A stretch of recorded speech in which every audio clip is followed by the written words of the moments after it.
Do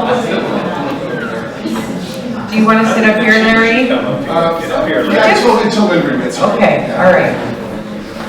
Thank you, Chief. Thank you. So good morning, everybody. Good morning. Welcome. I'm Mayor Patricia Dawson, and I want to welcome you all to our very first stop. It's very special. You get to be the guinea pigs. You're our first stop on our Mayor's Public Safety Neighborhood Tour. And, hey, settle down back there. Come on, T. Anyway, it's titled Safety, Let's Talk About It. That's what we're calling this series of meetings. We're going to be going throughout the city and talking with neighbors. Public safety, we heard last year. So those of you that don't know, the year before, we did something called the Big Tent Tour, where we went around and we heard things from our neighborhoods. Last year, we did Coffee with the Mayor. This year, we're doing the Public Safety Tour. And last year, we heard so many issues, complaints, concerns about public safety in the city of Riverside, just what was going on. So we decided that this next focus of our series of meetings should be public safety. So I appreciate you joining me today at the Canyon Crest Country Club. And I want to thank the Mission Grove Neighborhood Association for hosting us. Please give them a round of applause. Thank you very much. So the goal of our gathering today, of course, is to bring our community together to connect, listen, and learn about the wants and safety needs of our neighborhoods. It's also a chance for you to get to know the faces in City Hall that affect these kinds of things, and also to get to know my staff who's here. So they all are here to be open and talk to you about anything you need.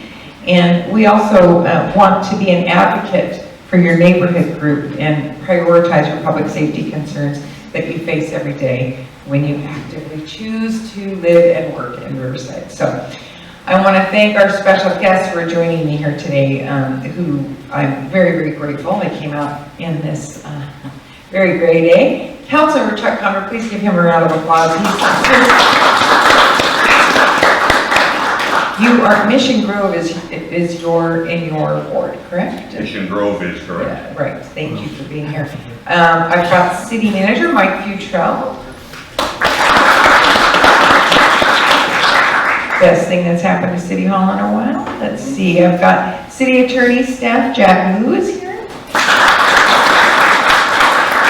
and of course, last but not least, our fabulous Chief of Police, Larry Gonzalez, is here. And we are going to have our area commander here, or somebody who will be representing the area. And this is your person who's on the ground, who represents this area from the police department. So he or she will be here, or LaShawn is going to maybe pinch hit for a bit. She's our neighborhood, give me your title again. Community Services Officer. Community Services Officer, thank you. All right, so let's get this started. First, I want to just give Councilmember Condor a few minutes. He's going to talk about public safety is a huge priority for Councilmember Condor, and so I'm very grateful that he's here today. He's going to talk about what he's been doing in response to public safety concerns and what safety initiatives he's got going for the future. So, Councilmember Condor. Thanks, Mayor. Good morning, everyone. All right, it's on. Hopefully that, okay. Well, it's a pleasure to see you all here. I'm actually quite surprised at the number. I see some of the friends out there, Kathy and Rich and Andrew and Bill and lots of others. I really appreciate your coming. People ask me, why did I decide to do this job? Many days I wonder. I don't know why. But then I think back, I did it for, at the time, 4 reasons and now 5 reasons. And those are my 5 grandchildren that all live within a mile and a half of me. I grew up in a time where you would not have telephones. You'd tell your mother or father, hey, I'm going to go ride the bike with the kids. They'd go get back by the time the street lights come on. And then at night, we'd go out and run around the neighborhood. And our parents felt safe. That time is gone. We are in a very, very difficult public safety time right now. And we depend heavily, heavily on our police department to come out there and take care of us. The only way they can take care of us is if we take care of them and we give them the personnel and the resources they need. Public safety is really the number one concern in my life.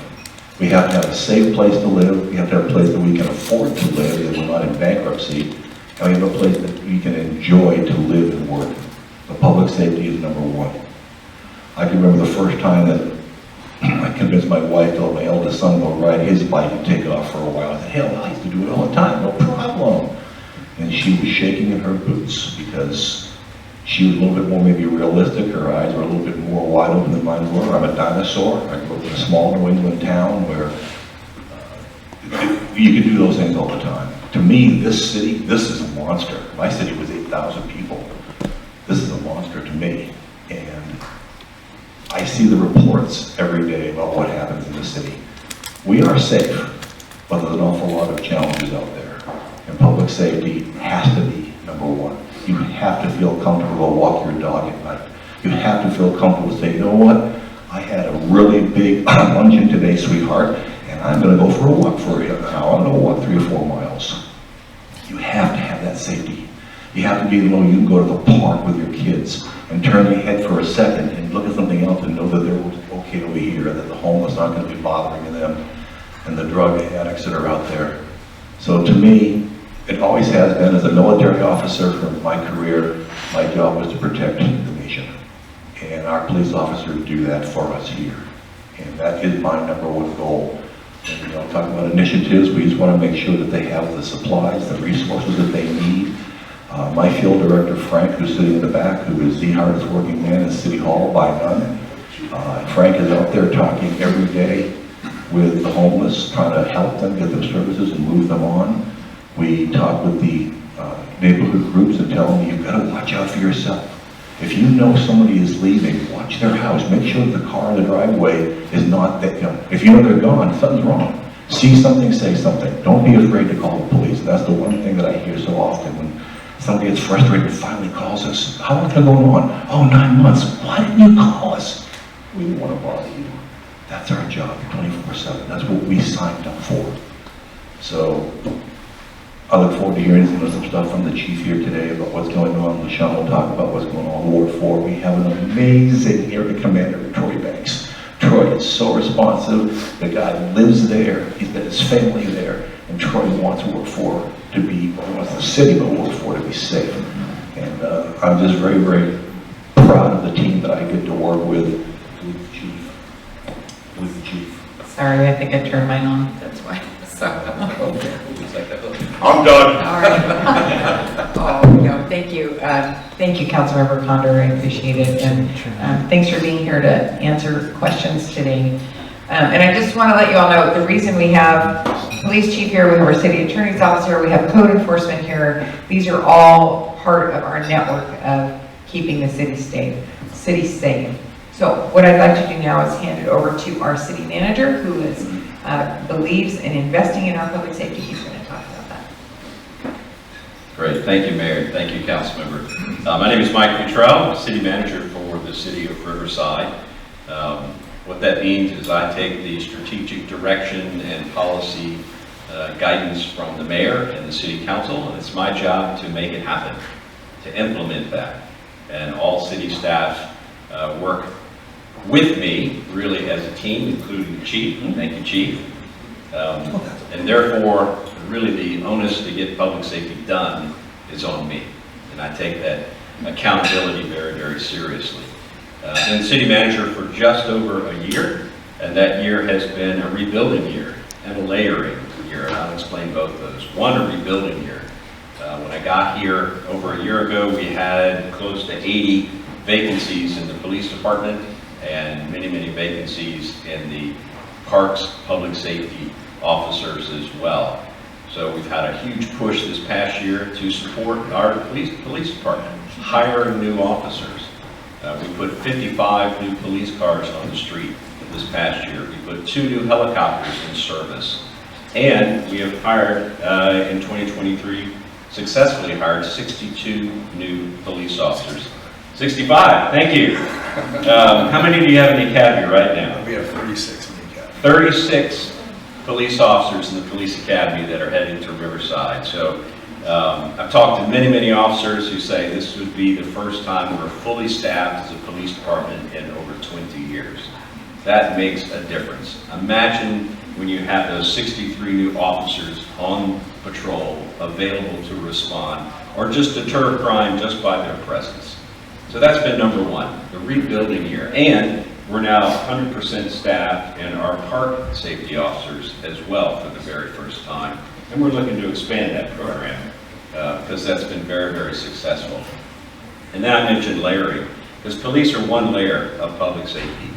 Your park safety officers are another layer. They are not sworn officers in the sense they don't carry a gun, but they are out there enforcing. We also have community service officers, and we're looking to expand those as well. Again, they don't carry a gun, but they handle things that you don't need a sworn officer to handle. A stolen bike. You wake up and there's something wrong, but you just need someone to come help you with the paperwork and understand and make it happen. I need our patrol officers on patrol, not chasing bikes. But that layering matters. And you have code enforcement. I'm going to thank code. Raise your hand because they may want to talk to you. There we go. Yes. All of that must work together. And that's what we're working on and supporting all of those. And for the first time, City Council has authorized, and we have put on the city payroll, private security officers. Patrolling the downtown, patrolling the Magnolia area, as well as some others will be out in Brockton Arcade and a few other places that are hot spots. I can't have a police officer in the corner every day. I'd like to do that. But for a relatively small investment, we can have private security there and have them there until all these officers get out of the police academy and we are actually fully staffed, which I'm still saying will be by the end of July. So, as you know, I have a bet with the police union president who thinks we will not make that, but I am confident that we will be 100% staffed in our police department by that time. I do need to get a shout out to fire. They're not here today, but I will tell you when it comes to public safety, they ran 55,000 calls last year, a record number of calls by our fire department. 8,900 of those calls were addressing homelessness, and they are out there every day. 70% of their calls are medical calls, and that is huge for this community in public safety. If you have a heart attack, that's the first person you're going to see at your home is a firefighter. And our goal is to get there in 6 minutes, and we're working on that. But we have an outstanding fire department that just this past year was, again, achieved its ISO 1 rating, which is the highest rating possible, and less than 3% of the fire departments in the country have that rating. But I agree with both the mayor and the council member, there is no prosperity without public safety. There is nothing more important. And we share your frustration, frankly, at the things we do not and cannot control. And that is the situation in California when it comes to what do we do with someone once they are arrested. And I know I'm going to ask the chief to speak a little bit about that. So when it comes to working with our homeless population, we have become much more interactive in this past year in how we work with our homeless population. We have an amazing safety net. Right now, if someone said, I need a bed, I need shelter, we have that available. If they say, I need services, we have that. We retooled our staff this past year, and we are now out there with outreach workers 7 days a week from 6 a.m. to 11 p.m. We have coverage throughout the city. We have retooled the 311 system so it's quicker. You call and someone will show up to work with whoever that person is. But the reality is if we offer services, if we're there and they just say, no, thank you, okay, that's your constitutional right, but you can't set up a tent here. You can't just throw down a sleeping bag and call it your home. That's your line. But that's the truth. It's that balance between compassion and quality of life. And we've been out there every day. I think we've made tremendous strides at the river bottom. It's an area out in the western part of the city called Whole Lake. We actually have no encampments there anymore. and we are out there every day. And Dolphin Park too. We just Ah. had a big encampment cleanup that's relevant to this area. It's very close, so. Every day. I'm glad that Jack from the city attorney's office is here, because he can tell you, we did get sued in federal court in August for being what they call, I think, too aggressive in our efforts to address homelessness. And that is one of the challenges we face in California. But I am thankful the United States Supreme Court has taken up that matter. And I think by the end of this year, we'll get some sort of a ruling on the United States Supreme Court saying here are what cities can and cannot do when it comes to working with the homeless. But we see the issues. I live in this city as well. We understand the frustration. We are pushing the envelope as much as we can to bring that quality of life. But mostly, there's a lot of passion at this front table of people who really want to make that difference. So, if you don't mind, I'm going to ask the chief just to say a little bit. Maybe you want to talk about Sacramento. Sure. That's your county. Thank you. Welcome, everybody. Good morning. Just to finish up on the hiring thing, we are real excited about that. A crazy stat I heard yesterday, because we swore in a bunch more yesterday at City Hall. And it's a good problem to have. You know, we have the field training program, which is 6 months of field training. Once they get out of the academy, they arrive with a police officer for 6 months. We have a certain amount of FTOs, field training officers. We're looking at having 45 people in the FTO program in June, and we have 40 field training officers. So we're looking at getting more field training officers, and it's a great problem to have, so we're excited about that when it comes to the hiring. But it does take time. You know, it's a lengthy process to get them hired. If you want to apply today to be a police officer, it'll be 18 months till we see you functioning solely as a police officer. So we appreciate the support, not only from our community, but especially our elected officials, city manager, that help us get to where we need to be. Real quick, I'm kind of pinch hitting for Lieutenant Benz today. I actually came here just to play around, but I got rained out. So, these are designed to make sure you get specific information about your area. So the area sergeant, Sergeant Lindgren's here during the Q&A. If you have any specific, we'll get to it after this area. But if there's specific questions, I just want to highlight 2 things in this area that happened just this last week.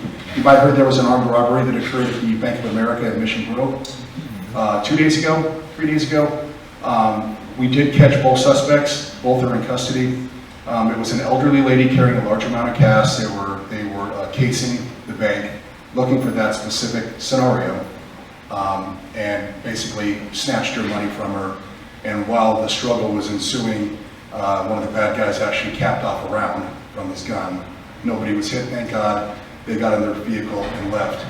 I also want to highlight a couple of things that happened. It was great police work to catch these guys. We ended up catching them on the 215 freeway and pursuing them into Moreno Valley, where they ultimately barricaded themselves in an apartment complex, and were able to work with the sheriff's department and us to make both arrests on the suspects. But the thing I want to highlight too is that, you know how we got that plate so quick, not just the description, was the flock camera systems that we put in our city, all over the city.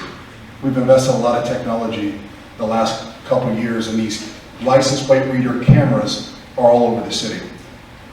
To be honest with you, when we first started purchasing them, I thought, I wonder if we're going to get some pushback for Big Brother type things. You know, we're spying on people, and they didn't blink. The council didn't blink. Granted, it was on the heels of the home invasion robberies, if you guys remember last year, where I just said, man, if we had 2 flock cameras on the 2 streets where there's only one way in and one way out of some of those neighborhoods, we would have had those guys in custody a heck of a lot sooner.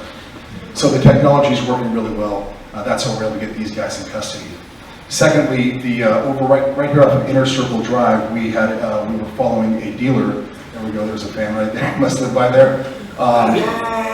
Dealing fentanyl, methamphetamine, and other drugs out of there. We've been monitoring it for almost a year, and to be honest with you, it wasn't real high levels that we thought at the time that we could see. But we kept up surveillance. We kept our eyes and ears on the location, and working with informants and things like that, we found out that this person is a true dealer. There's actually 3 of them. Well, a couple months ago, she dealt to a young man who ended up overdosing and dying from the fentanyl that she gave him or sold him. One good thing about your district attorney in Riverside County, he's very aggressive about that, and he is filing homicide charges on all 3 people that we're dealing with. That's really unprecedented. We haven't seen that a lot. We've had a couple here in the city, but in the county, we're going to start seeing more and more. And that's a positive light at the end of the tunnel that we're starting to see, or at least they're doing something like that, and taking it seriously. And that's a good segue into the last thing. You guys, many of you have heard me talk before. I know Louis and Brian had me talk about a very large group this year, earlier last year, and I always talk about legislation and our efforts to change some of the laws that are in our state. And for the last couple of years, I've been the president of the Riverside County Chiefs, which is all the Riverside County Chiefs and the sheriff. So I represent us up in Sacramento quite a bit and trying to work with legislators on changing some of the laws. And to be quite honest with you, nothing that in the last 8 years, there hasn't been one law passed that assists us in public safety. There hasn't been one law passed that has consequences attached to it, not one. I think the legislation is finally really starting to listen to not just their real constituency where they live, but local business owners especially. Our DA is the president of their association for the DAs. He's starting an initiative, and he's roped in Target, Walmart, a lot of these big companies that said, hey, you know what, if you don't change the laws, we're leaving California because we're losing billions of dollars on these retail theft crimes. So we've been working diligently. I've already been a couple times this year to Sacramento working with our legislators. The 3 top priorities are serial thieves, retail crime, theft, fentanyl, and violent felons committing felonies again.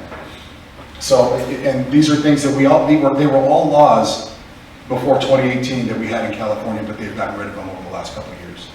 So when we talk to, whether it's the amount that they're stealing, you guys all know these smash and grabs of these people that are breaking into businesses, they can get arrested 100 times, and on the 101st time, they're going to get a ticket again. That needs to change. Fentanyl, our guys are making record seizures a couple times a week. I mean, these guys are making arrests where they're getting pounds of fentanyl and methamphetamine, stuff that I would have probably gotten an award for when I was a young police officer, that they just call that a Tuesday night now. So we're trying to target the dealers of fentanyl. We don't care about the kid that comes out of, we care about it, but we're not talking about the guy that has a gram of speed on him or cocaine. Okay, you made a mistake or whatever. But when you have 1,000 fentanyl pills, you don't have good intent to do with that fentanyl. We know what your intent is. So we're trying to target those type. We're trying to target serial thieves.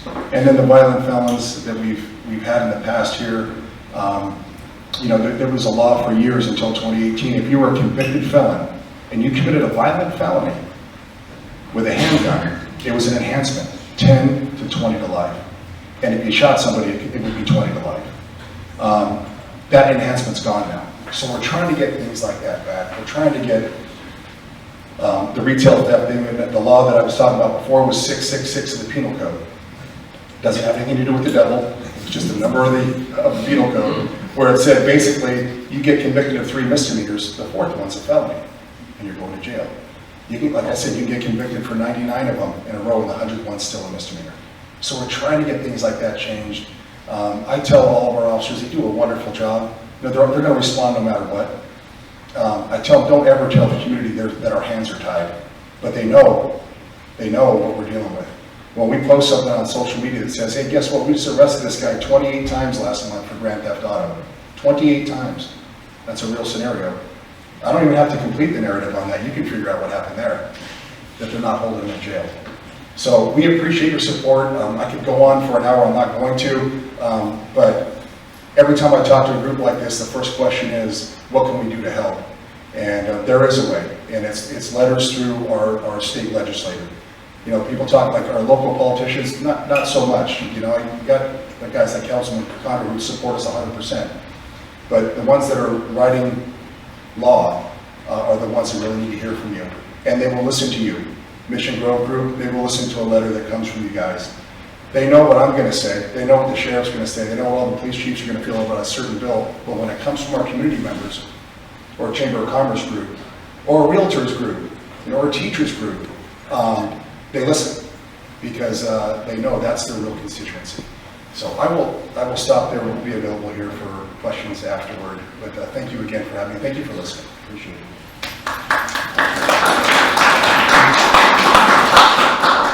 Good morning. Introduce yourself. Thank you. My name is Shaq Wu. I'm the Assistant City Attorney. I run the Public Safety Division. And just a little background, like the City Manager, Mike Futrell, I myself is a little under a year in service for the city. Previously, I was a county prosecutor in San Bernardino County, where I had almost 16 years of experience prosecuting from suspended license cases all the way up to murder cases. So I did the whole gambit. I was a major narcotics prosecutor for the Western region for San Bernardino County. I was also the lead countywide prosecutor for what they call the Office of Traffic Safety, where I prosecuted vehicular manslaughter and Watson murders.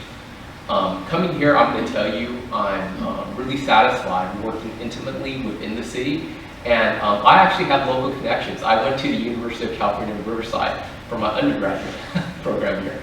So it was kind of like a little homecoming for me, myself. And I want to tell you, the city here working with the departments intimately, we have a very robust system. And I'm going to comment on what Mike said, the city manager, in regards to the recent lawsuit that we have in federal court in regards to the river bottom. A federal district judge, essentially, through her ruling in regards to a preliminary injunction, stated that our procedures for our PSET team, our public safety engagement teams between our police department and our code, was above board, meaning it meets not only the minimum standards, but exceeds those standards. So that judge found, essentially, that as long as we follow our procedures, then we will not run afoul of enforcement. Now, the U.S. Supreme Court has taken up the Grants Pass case, and we are hopeful that a decision will come later this year that will actually enable the city to more robustly actually service and take care of the plight of people that are transient or homeless. And we always want a measured approach. We always want to make sure we give them the wraparound services. We also want to ensure that the people in the community, like yourself, are also given the tools necessary when you essentially have issues that come up and you basically call 311 and you report an issue. Lastly, I just want to comment on a program that I myself have started to spearhead at the City Attorney's Office. I don't know if you all heard about it, but in 2016, gun violence restraining orders throughout the state of California, what they call red flag laws, was implemented. Prior to me taking on my duties, all of 2022, that fiscal year, there was one prosecution in the City Attorney's Office for gun violence restraining order. Since I have taken over duties, we've already gone over 125 from my time of taking my position to now. That is over a 12,000% increase. And I want to compare and contrast. The leading jurisdiction throughout the state, which is the city of San Diego, averages approximately 350 a year. They are 4 times our size by population.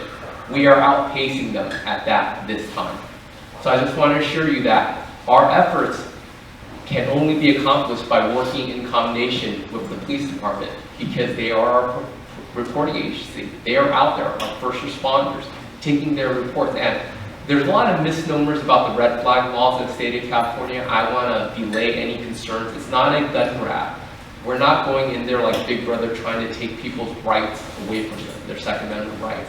These are for the situations where I think everyone is well aware of the mental health issues we have across our nation.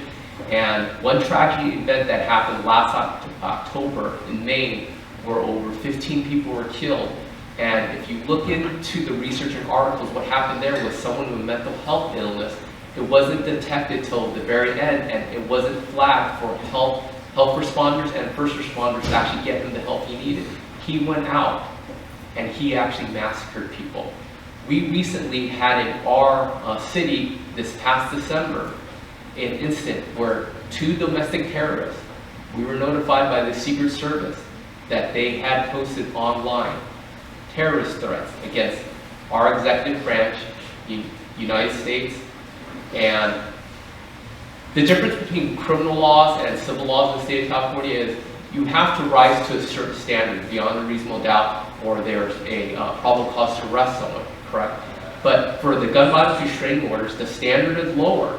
So if we get indications that someone is, just by clear and convincing evidence, a danger not only to themselves but others, by just statements alone, we can have an emergency protective order put in place and bring them before a judge in 21 days just to have the matter sorted out. And we were successful in working with the police department in December after being notified by Secret Service to have emergency protective order put in place. And thereupon, a hearing was conducted, and we are successful in getting a 5-year gun violence restraining order on both of those subjects. So I just want to put that out there that we are working very robustly to ensure the public safety of the citizens of Riverside. Thank you.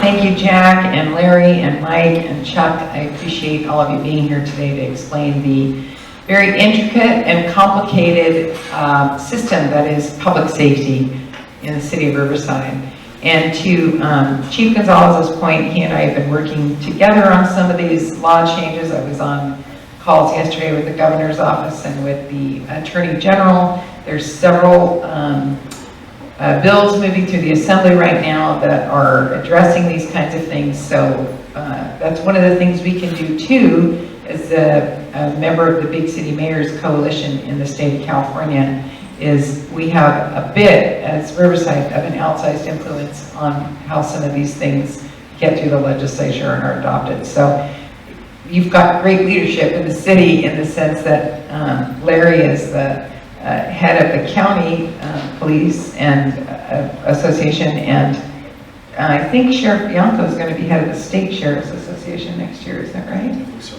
And I think Mike Hestron has been the head of the state district attorneys association. So California is benefiting from Riverside's leadership in public safety. So I just want to let you know that we take it very seriously. Okay, so we've got about, I think, 25 minutes, I think, to go ahead and take questions. And I think what we'll do... Oh, yeah, sure, go ahead. You know, one of the things that you don't know about our city manager is he's also a retired 26-year Navy full captain. In the military, they often said that the best safety programs are ones that you don't see, because you need to keep things kind of on a quiet, and this is not going to work. Try this. So back in 2019, after I was elected, we had what was called the Riverside County Homeless Forum, and we invited 22 cities. We had 20 come, and we had representatives from the city, from the county of Riverside, the county of San Bernardino. And what we did is we brought all these people in, and they were to answer 4 questions. Each city had 15 minutes. This is what we're doing. This is what didn't work. This is what we have to offer. This is what we need. From that came what we call our PANS teams, our Park and Neighborhood Specialists. These are the people that go out into your parks to protect you there. You don't need to send a highly trained officer like Eric Lindgren to the parks when a park and safety person can do that for you. That idea actually came from Moreno Valley. In Moreno Valley in 2008, when they had the downturn, the police went to the city council and said, please don't take our parks people away from us. They are critical to what we do. We learned from that. We were supposed to have a follow-up meeting in April of 20, and y'all know what happened in March of 20. They shut the country down. So with the help of the city manager, we're going to restart that program in April. We're going to get going again. But there are things going on out there with our PSET teams, the public safety engagement teams. And you've got a real bulldog in Deanna back there from our code division that they go out there and take care of things. You know, I mean, how many of you ever heard of the PSET teams? Anybody heard of PSET? A couple of people, 1 or 2 people. But that's the thing. They're out there doing the job, but you don't see it. And that's a good thing, because the bad guys then know. So our PSET team is doing an amazing job. And again, the PANS teams are out there in the parks. And that is what is, I think, important, is that the stuff is there for you. And I won't pat them on the back and hug them and say thank you, but you know, it's quiet. They do walk up to somebody, a bad guy, and the bad guy doesn't know what's going on. So anyway, I just want to throw that in. Thank you, Councilmember Condor. Yeah, we've done a pretty good job with PSET. Thank you. I just wanted really quickly, we had one of Larry's folks join us here instead of Troy. Do you want to introduce yourself? Yeah, real quick, I want to give some specific stats. So I'll ask Sergeant Lindgren and LaShawn Haley. is back there too, your community services officer. But Eric, if you can give a quick stat update for. I'll come up front so you guys don't have to turn around. Introduce yourself. Yes, your role too, so folks know you. Stand in front of you guys. I'm Sergeant Eric Lindgren. I'm the sergeant that oversees the East Neighborhood Policing Precinct or Center area. My lieutenant's Lieutenant Banks. LaShawn is our CSO for the area, and she really does all the heavy lifting as far as businesses and making sure that all the stuff that needs to be done is done.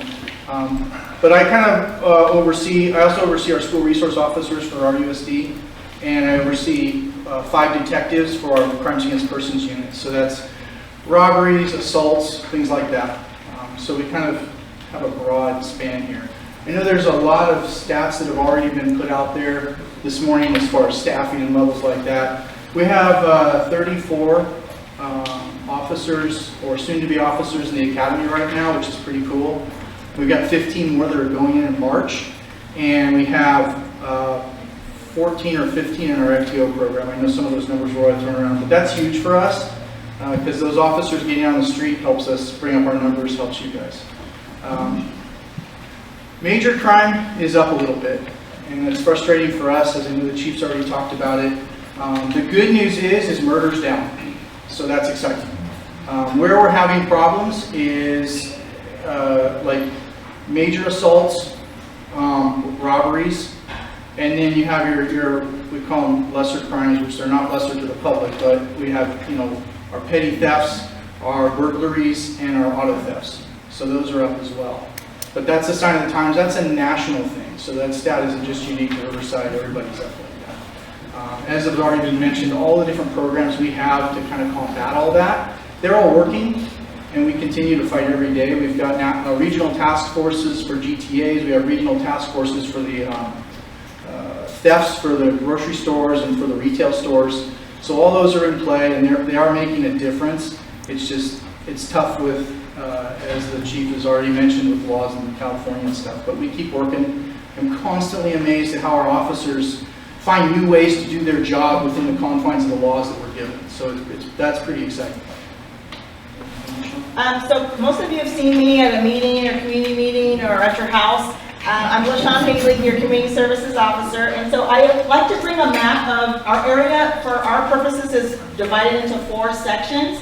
And so you are in the east area, and for east that means we start University of Chicago. We cover all of that. Then you see our area, Canyon Crest, Mission Grove, Orange Crest, and then on the 60 freeway where the Target and Walmart, that's our patrol area for east. And so I like to give a visual so that way you kind of see when you're like waiting for an officer, you kind of see where our radius is for the area.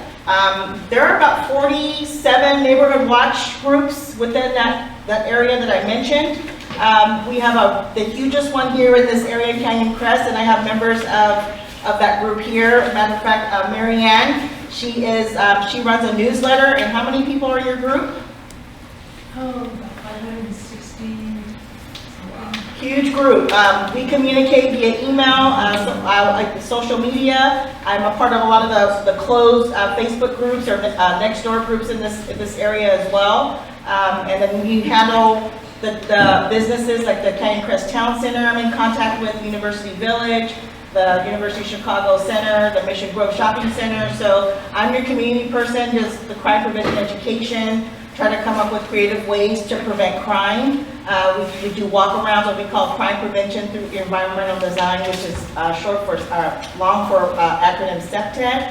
And so I'm just pretty much your go-to person. I am the only civilian in our group I have a lieutenant, a sergeant, and I have officers, pop officers that work with me. And I have also the school resource officers, the high schools that we have is King, Poly, and North. So those are the schools that we deal with as well, and then all the parks in between. So really busy, but a lot of fun, and it's pretty much different every day. So yeah, I get to do the fun stuff. Thank you. Thank you. I'm glad she thinks it's fun. Thank you, I appreciate it. So we have a little bit of time for questions. I want to make sure we leave that, but please, next time you hear somebody say, wow, the city's doing nothing about crime, please correct that record. because it is a high, high priority for us. So I just want to let you know. Okay, who would like to try to help us? I'm going to see my staff maybe take a microphone. We got 2 mics. Somebody come on up. Sadie, maybe you could help facilitate the questioning. And then we have a hard stop at 9. I know we got to get out of here. All right.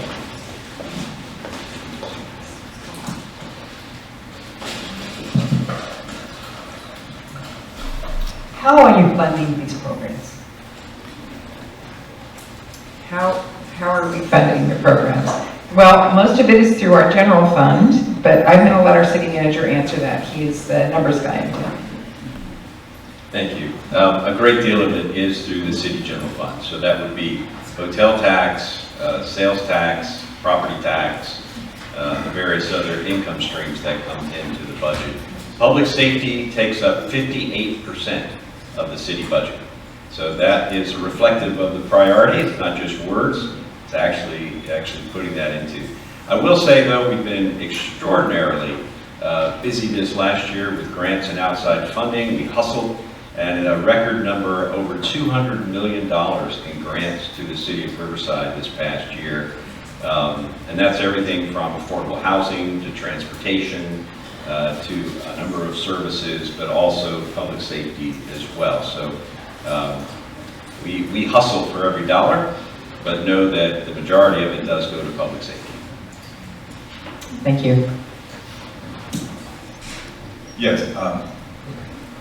I live in Canyon Crest neighborhood, and I first of all, I applaud the city for doing what I think is a really great job on all of the active public safety situations or problems that we have. But can you address what are you doing about the passive public safety things like sidewalks and overgrown trees and code violations and things like that? Because I would assume that also falls under safety. I'm not sure. I'm not sure if our code enforcement wants to try to talk about that. I mean, that also, and I think our city manager can address it, I think, too. Let's start with him, but also very active, yes. Yes, thank you. That is public safety. And this past year, City Council and this mayor have put a priority on rebuilding the city. Not just the police department, supporting the fire department, code enforcement, but a record amount of money for public works. And this year, we will be repaving 51 miles of streets. Last year, we got 31 miles done. This next year, stretch goal, 51 miles of repaved streets, and increased funding for sidewalks, for street medians, for frankly, all that deferred maintenance that was put on hold during COVID. It's time now to get back to the basics of running a solid city. So that absolutely is a part of it. And we do have code here if they want to mention something about, come introduce yourself. Sure. Tell us what code enforcement does. Alright. Hello, my name is Deanna McDonald. I'm with the City of Riverside Code Enforcement Division. I've been with Code for about 18 years, but I also oversee the Public Safety Engagement Team, which is a portion of Code. Public Safety Engagement Team is a team, a multi-department team with Code, PD, and we have outreach services. So I've been a part of PSEP for about 5 years, so I'm still in the code world, but in a special assignment. So, and I know with code enforcement in this area, code basically goes on complaints and concerns. So we're not proactive, we're reactive. So if you call in a concern, code has 5 days to respond to it depending on their workload. They could be sooner, absolutely. But we go on complaints and concerns. We're not proactive, we're reactive. So we get our concerns through our 301 apps, or you call it in, and the code enforcement officer will come out and investigate and confirm that there's a violation, work with the property owner on correcting it. So you might not see that immediate response like we would all like to see, if it's something simple as mow your yard, mow your grass, but we will let them know. We'll work with the property owner. We're always wanting to work with the property owner because it is time, it is expensive. A lot of people don't want to put in the grass. They don't have the money to water the grass. So we'll give them different options for that violation, let's say. There's always different violations, buildings, vendors, those types of things as well. But I know, like with the Canyon Crest area, if you call it in, work with your code enforcement officer, we can only tell you so much too as a reporting party, because we do have to protect the person's information as well. So we will give you some brief information, some background. We'll tell you, yes, we confirmed that the violation's there, we're working with them, we've cited them, or we've given them notification, but there's only so much that we can divulge to you as well, just because we're protecting their information as well. So we do communicate on that way as well. But always, if you call in your complaint, you talk to your code enforcement officer, have that relationship with them, and we will work with you. We'll work with everybody, the reporting party and the person that's in violation. So, does that answer your questions? Thank you, Deanna. Yes. Also, just real quick, who has the 311 app on your phone? Really encourage you to get that. That is the best way to get code enforcement out. It's the quickest way. Chuck wanted to add something. Now, I want to throw something in. You are my boss. As an elected official, every one of you out there is my boss. I'm your employee.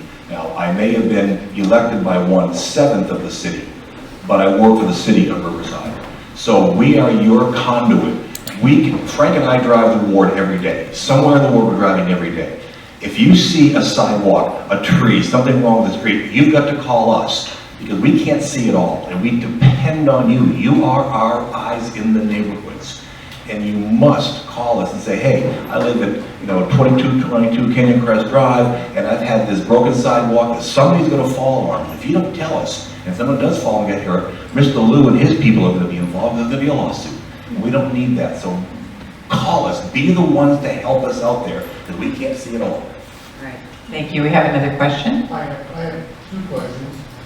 As it relates to the homeless, is there any difference in assistance for a person who just went homeless, lost his job, whatever, versus the person who brought the bus in from some other part of the country?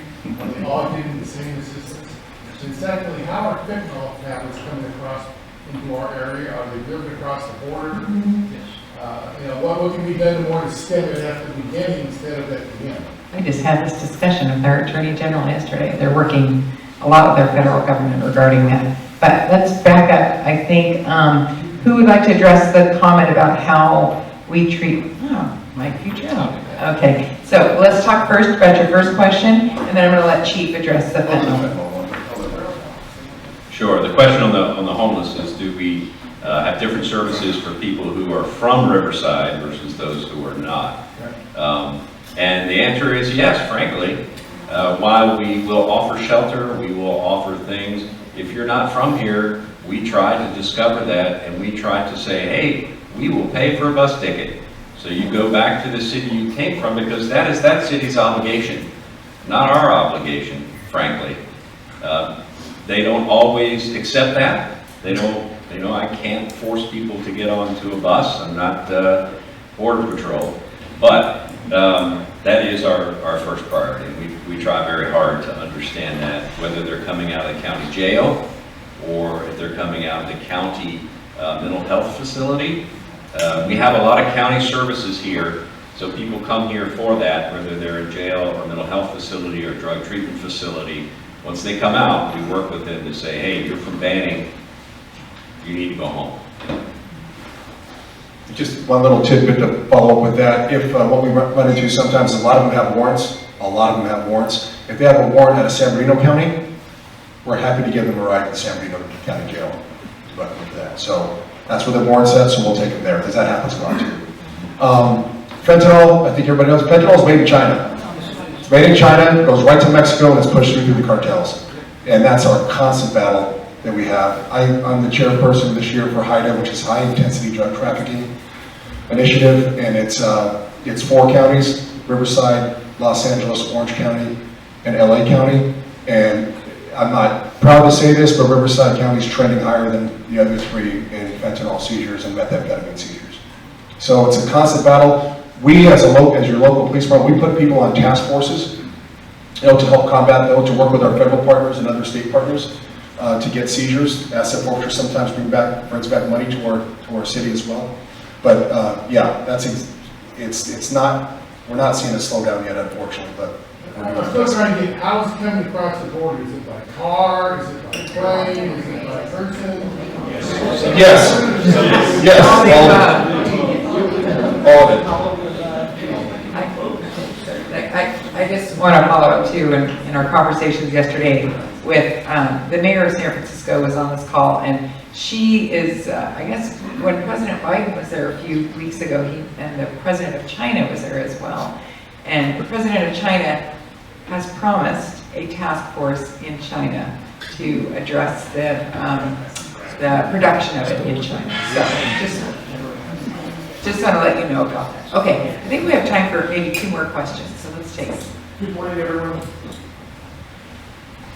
We can hear you. My name is Frank. As council member indicated, I work for him. We are certainly at your service.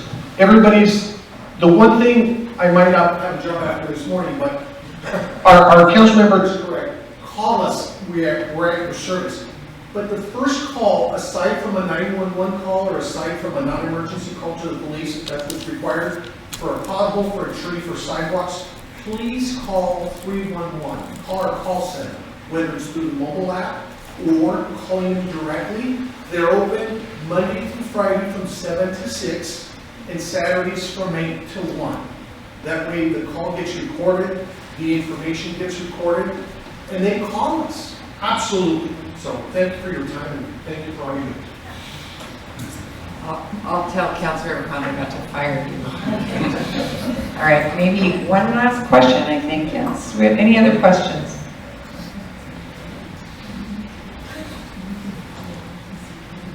Good morning. Thank you for having this listening tour. The City Council recently approved a community engagement policy. And it started, so the policy's in place, and I know that data is one of the things that we use to make change. And the listening tour, so my question is the follow-up and the documentation of what you hear on the listening tour, and how do you see this policy being enacted? Because, and correct me if I'm wrong, the community engagement policy is an economic development department, and the neighborhood engagement division is in housing and human services. So I just would like to get your vision as a city manager and as our mayor, as one of the champions of this policy. How do you see this policy being enacted going forward? Okay. I'm going to let the city manager tackle his response first, and then I'll answer. Great, thank you. The city is committed very much to community engagement, and I think you see that today and elsewhere. The neighborhood division is in the housing and human services division, which is brand new. We reorganized in order to be more effective, and I think that's the right place for it to be, because they are out in the community dealing with humans, dealing with all of us. Economic development is about economic development, but they really interplay.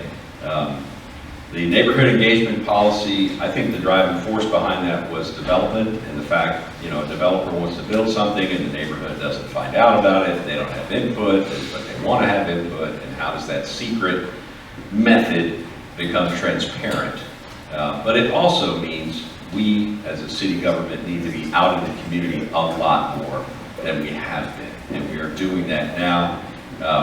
We have developed a list of every organization we can find in the city, and you will see us out there a lot more.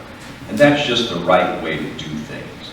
We didn't necessarily need a policy to tell us to do it. It's the right way to do it. Thank you for championing that. I know that was a huge priority for you and many others in the city. City Council passed that a few months ago, and we are robustly enforcing it. Thank you, Mike.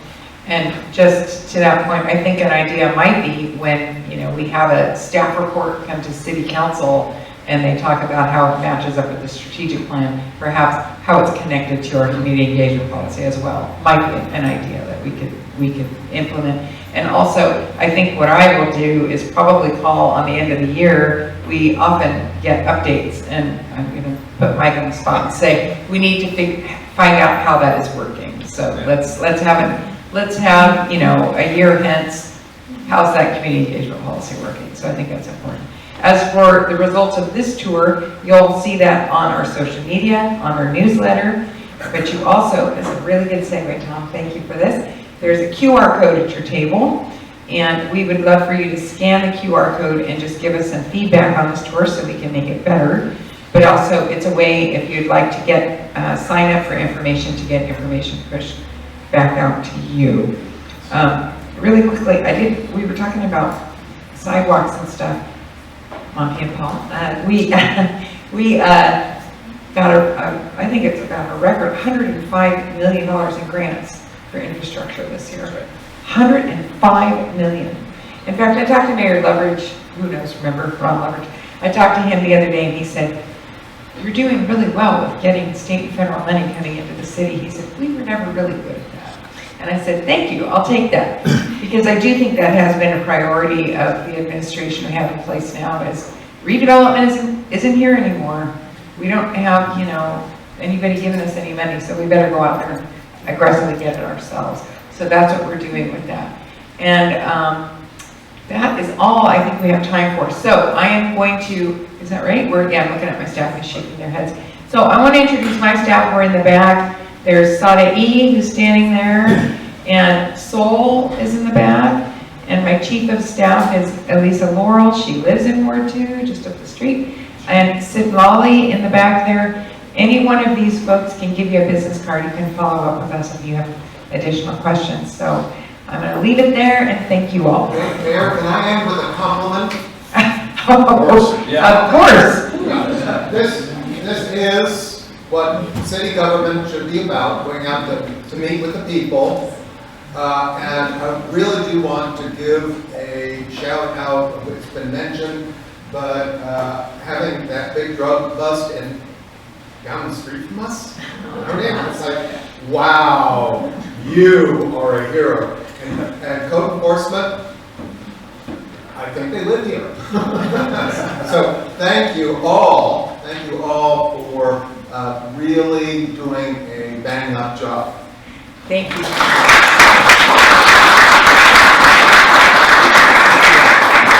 I want to thank everybody for coming. Those of you that have not attended one of the Mission Grove Neighborhood Association meetings, you're all invited to come, whether you live in Mission Grove or not. Our next meeting is on Tuesday the 13th, Mardi Gras. We're going to have the Sheriff, Chad Bianco. So you can come to our website or give us your email and we'll get you out the newsletter. So thank you all for coming. Let's have another round of applause for the city staff.